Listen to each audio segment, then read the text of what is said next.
अंतिम इच्छा है कि आप लोग हमारे साथ जुड़ जाएं, भिखारी की तरीके से नहीं, धर्मपत्नी की तरीके से, राम लक्ष्मण की तरीके से। तो आप नफे में रहिए, बस जुड़ जाइए हमारे साथ। परम पूज्य गुरुदेव पंडित श्री राम शर्मा आचार्य जी के चमत्कारी प्रसंग भाग 26 प्रस्तुत है। आज हम लोग देखेंगे कि अपने जीवन को, अपनी जिंदगी को गुरुदेव के हवाले करने पर क्या होता है। चलिए गायत्री मंत्र से शुरू करते हैं। ओम भूर्भुवः स्वः तत्सवितुर्वरेण्यं भर्गो देवस्य धीमहि धियो यो न प्रचोदयात्। सभी गायत्री परिजन से अनुरोध है, ज़्यादा से ज़्यादा लोगों को गायत्री परिवार में जोड़ने के लिए वीडियो को शेयर करें। यदि चैनल को सब्सक्राइब नहीं किए हैं तो चैनल को सब्सक्राइब कर बेल आइकन को दबा दें, ताकि नए नए वीडियो का नोटिफिकेशन आपको मिलता रहे। वीडियो के अंत तक बने रहें। चलिए वीडियो शुरू करते हैं। ये गायत्री परिजन थे जिनका तबीयत खराब हो गया था और टाटा के मेन हॉस्पिटल में वो अपना इलाज करवाते हैं। कई दिनों के बाद भी उनके बीमारी में कुछ सुधार नहीं होता है, बल्कि बीमारी बढ़ ही जाती है।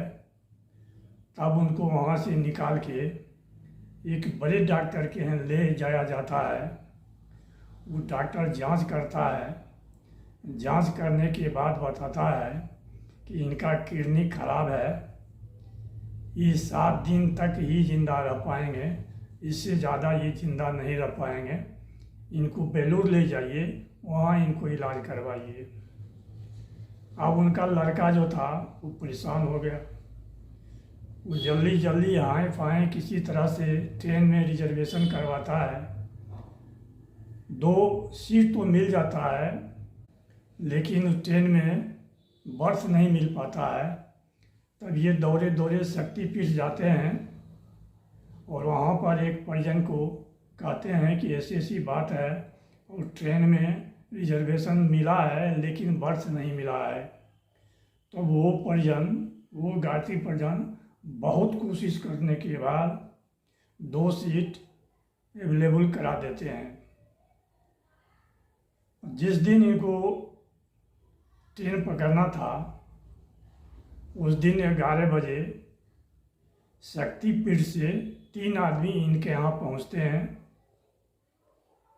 परिवारजक भी था, मुख्य ट्रस्टी भी था और ये परिजन भी थे। तीनों पहुँचते हैं और उस पेशेंट से विनती करते हैं। उस पेशेंट को कहते हैं, देखिए अब तो आपका समय नज़दीक है, गुरुदेव चाहेंगे तो अच्छा हो जाइएगा। अब ये संकल्प लीजिए कि आप बचा हुआ जीवन गुरुदेव को समर्पित कर देते हैं। यदि हमारा जीवन अवस्था है तो हम गुरुदेव का ही काम करेंगे, गुरुदेव के काम के सिवा और कोई काम नहीं करेंगे। गायत्री परिजन इस बात को समझ गए। वही अपना सहमति दे दिए कि ठीक है, हमारी ठीक हो जाते हैं तो अपना शेष जीवन हम गुरुदेव को समर्पित कर देंगे। तब वो जो परिवारजक थे, वो परिवारजक महोदय इनको समर्पण का, अर्पण का संकल्प दिलाते हैं। उसके बाद शाम में इन लोगों को ट्रेन पकड़ना था। जब ट्रेन पकड़ने के लिए लोग जाते हैं तो बहुत आदमी वहाँ जुट जाता है। गायत्री परिजन इनको विदाई देने के लिए, क्या पता जिंदा लौट के आएंगे कि नहीं आएंगे, सहानुभूतिपूर्वक उन लोगों को विदा देने के लिए लोग पहुँचे। और ट्रेन में जब चढ़ने लगे तो इनको 2-3 आदमी सहारा देकर बोगी में चढ़ाते हैं।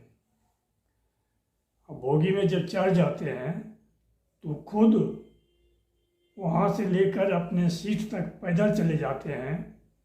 जो आदमी 1 महीना से एक अन्न भी नहीं खाया था, वो ट्रेन में चलकर अपने सीट पर जाके बैठ जाता है और उनको बार बार उल्टी होता था, वो उल्टी होना भी बंद हो गया ट्रेन में बैठने के साथ ही।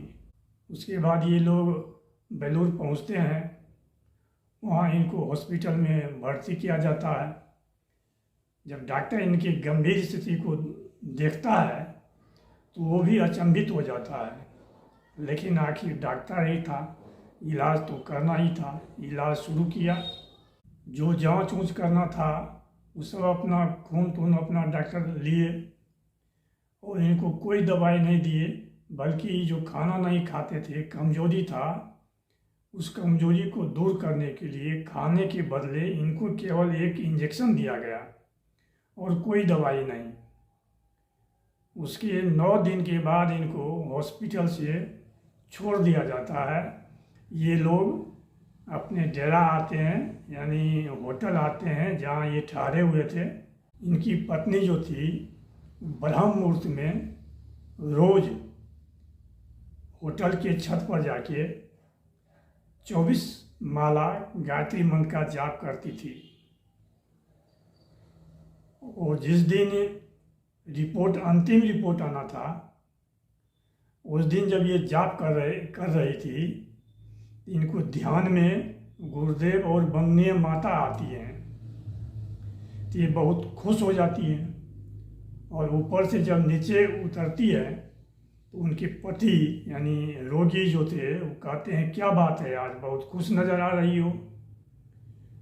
तो वो कहती है आज जप के समय, साधना के समय, ध्यान के समय गुरुदेव और वंदनीय माता दर्शन दिए हैं।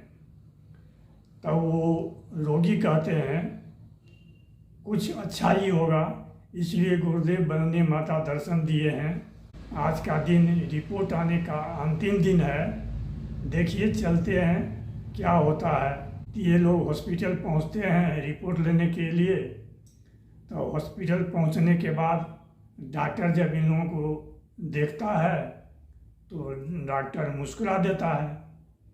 तो इन लोगों में गुदगुदी हो जाती है कि ज़रूर कुछ अच्छी बात है। मन मन गुरुदेव का धन्यवाद देने लगते हैं।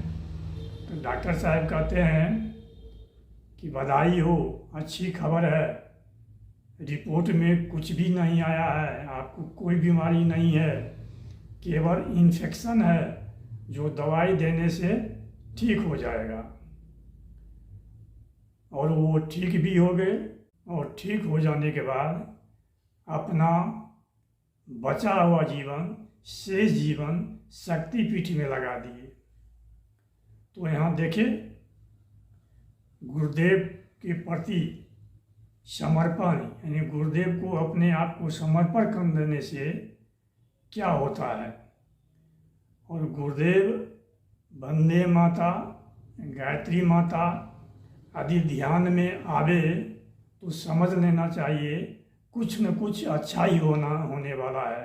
यदि आप किसी समस्या से घिरे हुए हैं तब गुरुदेव, वंदनीय माता या गायत्री माता दर्शन देते हैं ध्यान के समय, साधना के समय, ब्रह्म मुहूर्त में, या ब्रह्म मुहूर्त में सपना में आपको दर्शन देते हैं। इसका मतलब है कि कुछ न कुछ अच्छा ही होगा, इसलिए गुरुदेव, वंदनीय माता आपको दर्शन दिए हैं। तो सभी भाई बहनों से अनुरोध है, गुरुदेव से जुड़े हैं, गायत्री परिवार से जुड़े हैं, गायत्री मंत्र का जाप करें, गुरुदेव का कार्य करें, समाज हित में कार्य करें। चलिए, वीडियो के अंत तक बने रहने के लिए धन्यवाद। आज बस इतना ही। ओम शांति, ओम शांति, ओम शांति।